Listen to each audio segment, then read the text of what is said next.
आनंद वर्धन साहब, आपका बहुत बहुत स्वागत है। प्रेम जी, आपका भी बहुत बहुत स्वागत है। आपकी पहली दृष्टि में क्या केस है?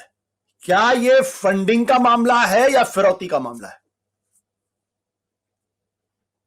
Unmute sir, unmute yourself, unmute.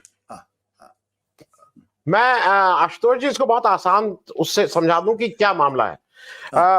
देखिए, जब ये सब सारी चीजें होती थी, पहले चलता था नजराना। नई सरकार आई थी, नए मंत्री जी आए थे, कुछ ले जाके भेंट वेंट चढ़ाते थे कि भाई आप आए हैं, नजराना ले लीजिए। फिर आ गया था शुक्राना। आपने मुझे काम दिया, मैं उस काम का कुछ आपको शुक्र भाई वो हूं, आपकी कुछ मदद कर दूंगा इलेक्शन के समय। अब बीच की सरकारों में हो गया था मेहनताना, विच वाज एस्टैब्लिश्ड थिंग कि मैं इतना का काम दूंगा, इतना वो होगा, इतना पैसे का लेन देन 5% 10% वो बोला जाता था। हम सबको पता है कि हर जगह का रेट अलग अलग था। अब ये नई सरकार ने 2014 से जबराना शुरू किया, और जब से इलेक्टोरल बॉन्ड आ गया, जबराना है। पैसा दोगे नहीं तो जाओगे कहां से? क्योंकि ये कोई प्राइमा फेसी नहीं, एस्टैब्लिश है कि it is economic conspiracy of against this nation. ये सारे लोगों ने मिलकर किया है। अगर वो ईडी वहां रेट डाल रही है, उसके बाद वो भाई साहब पैसा निकाल के दे रहे हैं और उसके बाद उनको जेल नहीं जाना पड़ रहा है, प्राइमा फेसी तो ये होगा ही होगा। इन्वेस्टिगेशन में हो सकता है कोई बच जाए, कोई ना बच जाए, वो अलग बात है।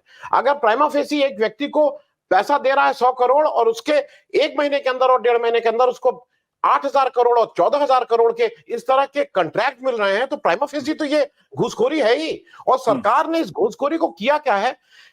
इस घूसखोरी को रेगुलराइज करने की कोशिश की है। जो मोदी जी की बार बार आदत है ना कि हमारे यहाँ कोई करप्शन नहीं हुआ।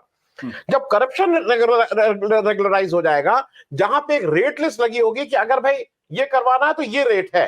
अब बाकी यही रह गया है कि ईडी आपके यहाँ एक फोन पे भेज दिया करे कि भाई अगर ये मेरा रेट है, आप क्या आ रहे हैं, इतना पैसा तैयार रखिए। और क्या रह गया है?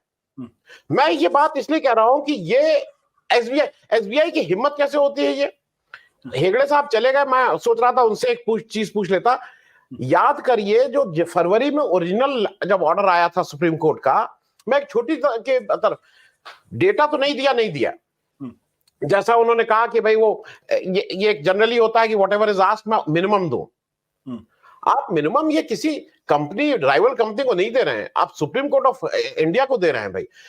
मतलब मैं एज अ पीएसयू हेड, मैं पब्लिक सेक्टर यूनिट का हेड होने के कारण मुझे तो लगेगा सुप्रीम कोर्ट ने अगर मांगा है तो मैं सारी चीजें दूंगा। If I am not guilty, अगर मैं उसका पार्टनर नहीं हूं, if I am not also conspirator, तो मैं सारी चीजें उठा के दूंगा। मेरे हाथ में कुछ है ही नहीं। और ये एक और चीज ध्यान रखिएगा आशुतोष जी, बहुत छोटी बात है, आरटीआई से निकला हुआ है इलेक्टोरल बॉन्ड्स को डिजिटाइज करने के लिए 1.25 करोड़ रुपया खर्च किया है एसबीआई ने भाई। इट इज आरटीआई के क्वेश्चन से निकला हुआ है। 1.25 करोड़ रुपया खर्च किया है। किस बात पे खर्च किया है? ये बात मैं सिर्फ इसलिए कह रहा हूं। एसबीआई का एक छोटी बात और आपको याद दिला दो, जो ओरिजिनल ऑर्डर था, अगर आपको याद हो फरवरी में, उसमें कहा गया था कि जो बॉन्ड भुनाए नहीं गए हैं या जो अभी सबमिट नहीं हुआ, उसको आप ओरिजिनल को वापस कर दीजिए, जिसका उसको वापस कर दीजिए और उसका पैसा वापस करिए। इन्होंने उसको पीएम राहत कोष में कैसे दे दिया? मैं सिर्फ ये कह रहा हूं कि आज कोई बोल नहीं रहा है, क्योंकि चोर ने, अगर भाई कोई चोर है, इसमें कोई चोर है, कोई गिरा कट है, कोई क्या है, ये सारे वही सब है, एक से एक बढ़ के हैं। अगर किसी चोर ने जाके कुछ पैसा दिया हुआ है तो चोर की हिम्मत ही नहीं है कहने की कि भाई ये तो कोर्ट का ऑर्डर है कि मेरा पैसा वापस कर देना।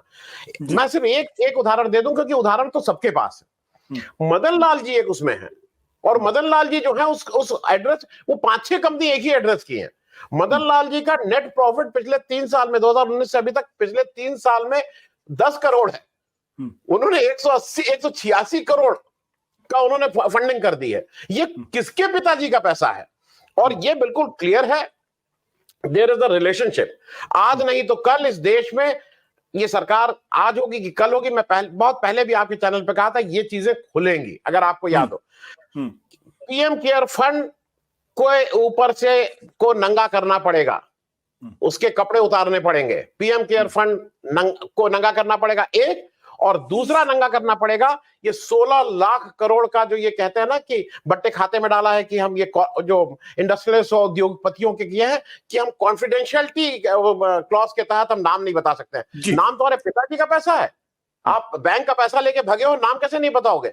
इनको आज नहीं तो कल वो नाम बताने पड़ेंगे, क्योंकि there is a relationship between electoral bond, ये जो लोगों के पैसे माफ किए गए हैं, और पीएम केयर। सत्य हिंदी का ऐप डाउनलोड करें गूगल प्ले स्टोर पर।